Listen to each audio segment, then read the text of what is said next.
All right, so you ready to dive into some rooftop solar today? Let's do it. Okay, I know this one can be kind of controversial. People are kind of skeptical about this stuff. Yeah, and for good reason. Yeah, I mean, is it really all it's cracked up to be? That's kind of what we want to get into today. Yeah. And we're going to be using this research paper focusing on solar in a surprising location, I think, Malaysian schools.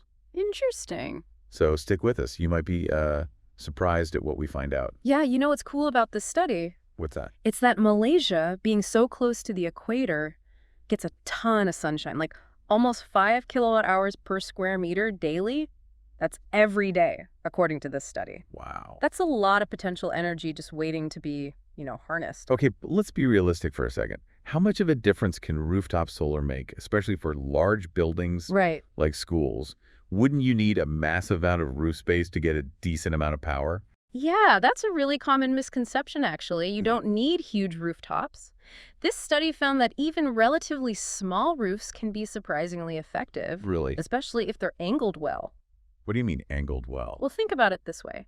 The steeper the roof, the more directly the sun hits the panels throughout the day. Makes sense. One school in the study, IKTBN Bukit Mertajam, had a pretty small roof, Okay. but they were able to utilize 85% of it for solar just because of its steep pitch. Oh, wow. So a well-placed solar panel can make a big difference. Absolutely. But we're still talking about potential here, right? Yeah. How much electricity are these schools actually generating? So this is where it gets kind of impressive. Okay. The study found that these 8 institutions could generate enough solar energy to completely cover their own energy needs. Really? 100% power by the sun. And they did this using 2 main types of solar panels, Good. monocrystalline silicon and multicrystalline silicon, which are some of the most common types used globally, especially in Malaysia. Wait, hold on. Are you saying that these schools could, eliminate their electricity bills entirely? Potentially. I gotta say, that sounds a little too good to be true. Right. Even for sunny Malaysia. That's where we get to the heart of the skeptic's argument, right? Is it actually saving money? Yeah. According to this study, these institutions could save a huge amount, like 66% on their electricity bills each year. 66%. Yeah, we're talking millions of ringgit in savings. Millions. Okay, now I'm listening.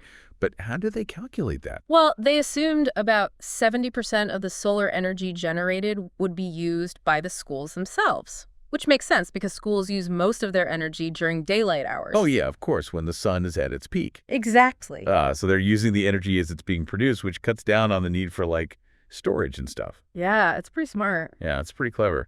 But what about the other 30% of the energy? That gets fed back into the grid.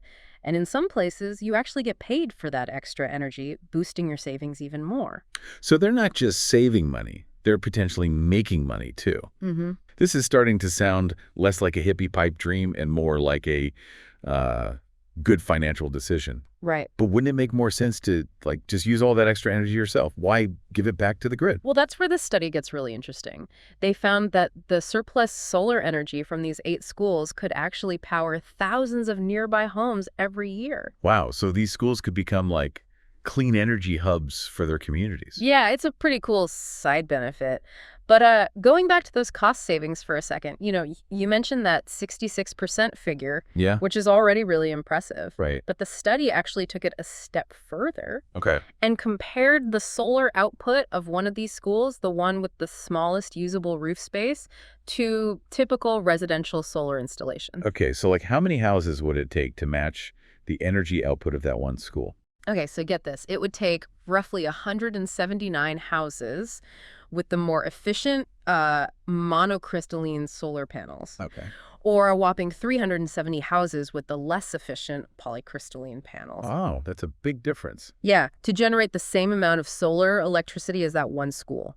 So schools are like solar powerhouses compared to individual homes. Yeah, I mean, they really are. I'm starting to see why this might be a smart move for them. But I have to ask, what about the environmental impact? Does solar really make that much of a difference when it comes to reducing CO2 emissions? That's a question a lot of skeptics have. And the study actually looked into it. They found that these 8 institutions could prevent the release of 23,635 tons of CO2 each year just by going solar. Okay, so 23,635 tons of CO2. What does that actually look like? Think of it this way. It's like taking thousands of cars off the road permanently. That's the kind of impact we're talking about. Wow. And this is based on Malaysia's energy grid, which relies a lot on fossil fuels. Right. So, in places with cleaner grids, the impact might be a little less dramatic. Yeah. But it's still significant. Okay, so we've got cost savings, community benefits, and positive impact on the environment. Right. But I'm sure there are still some skeptics out there thinking, solar panels are notoriously inefficient. This all sounds way too good to be true. Yeah, there are always naysayers. Yeah. This study actually addressed that directly. They compared the efficiency of these schools' solar installations to a model of an office building. Good. And guess what? What? The schools, on average, were more efficient at converting sunlight into electricity. Really? Right. Why is that? Do schools just have better roofs for solar panels or something? Well, remember how we talked about the steep roof angles at that one school? Yeah. That plays a big part. Plus, Okay. schools tend to have these large, unobstructed rooftops, Right. which means they can install more solar panels. And then the type of solar panel matters, too. Oh. The office building model they used in the study used less efficient thin film solar panels, Okay. while the schools use the more common crystalline silicon panels. So it's a combination of things. Roof design, panel type, and even like the amount of open space on the roof. Exactly. But even with all these advantages, aren't there still some limitations to solar? Sure. What about those cloudy days? Yeah. Or nighttime when the sun isn't shining? Right. Well, that's where things like smart grid management and energy storage solutions come in. Batteries, for example, they could store that excess energy generated during those peak hours and then release it when needed. So it's not just about generating the solar energy, it's about managing it in a smart way. Exactly. But wouldn't all those extra technologies add to the cost and the complexity of the whole system? They can, but, technology is constantly improving and becoming more affordable. Right. And remember, even without battery storage, these schools were still able to meet all their energy needs.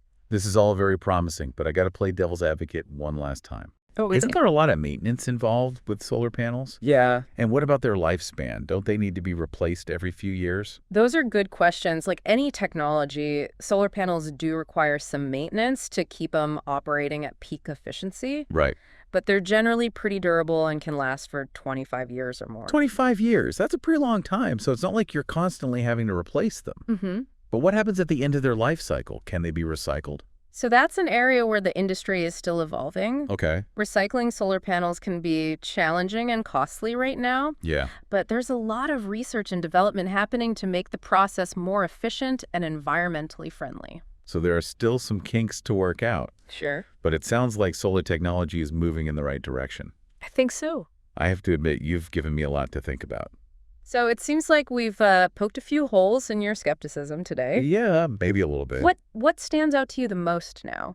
Honestly, I'm really surprised by how efficient and cost-effective solar can be, especially for these schools. Yeah. The fact that they could potentially eliminate their energy bills Right.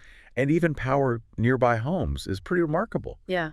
I'm also really impressed by the potential for CO2 reduction, like taking thousands of cars off the road. Right. That's no small feat. Yeah, it really is a powerful reminder that even these seemingly small changes, like putting solar panels on rooftops, can have this ripple effect and, contribute to a larger movement towards sustainability.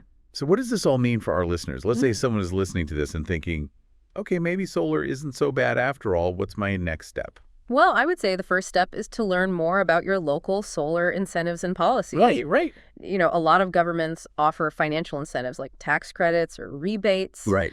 to encourage people to, adopt solar. Right. So it's good to check and see what kind of support is available where you live. Yeah. And what about actually calculating the solar potential of your own rooftop? Is that something people can do themselves? Oh, yeah, absolutely. There are lots of online tools and resources that can help you estimate how much solar energy your roof could generate Oh, cool. based on its size and angle and location. That's a great starting point for anyone who's curious about exploring solar. I know I'm going to check out those tools myself after this. Yeah. But let's step back for a moment and think about the bigger picture here. Okay. We've been focusing on schools this whole time. Right. But this study has implications for other types of buildings too, right? Yeah, definitely. Any building with a suitable roof could potentially benefit from solar. And, as the technology keeps evolving and becoming more affordable, we could see this huge increase in solar adoption Oh, across all sectors, really. imagine a future where entire cities are powered by clean, renewable energy Yeah. generated from rooftops. Yeah. That's a pretty exciting vision. It is. And it's not just some pipe dream either. Yeah. We're already seeing this shift happening in lots of parts of the world. Yeah, that's true. Schools, businesses, homeowners are embracing solar Yeah. as a way to, save money, reduce their environmental impact, and create a more sustainable future. Well, I got to say, this deep dive has definitely given me a new perspective on solar. That's great. I'm less skeptical and more optimistic about its potential now. Good. Glad to hear that. It's all about keeping an open mind and just exploring the possibilities. Absolutely. To our listeners, Yeah. we encourage you to do the same. Maybe rooftop solar is the right move for you, maybe it's not. Right. But taking the time to learn more about this technology and its potential benefits, it's a step in the right direction. Thanks for joining us on this enlightening journey into the world of rooftop solar. Until next time, stay curious.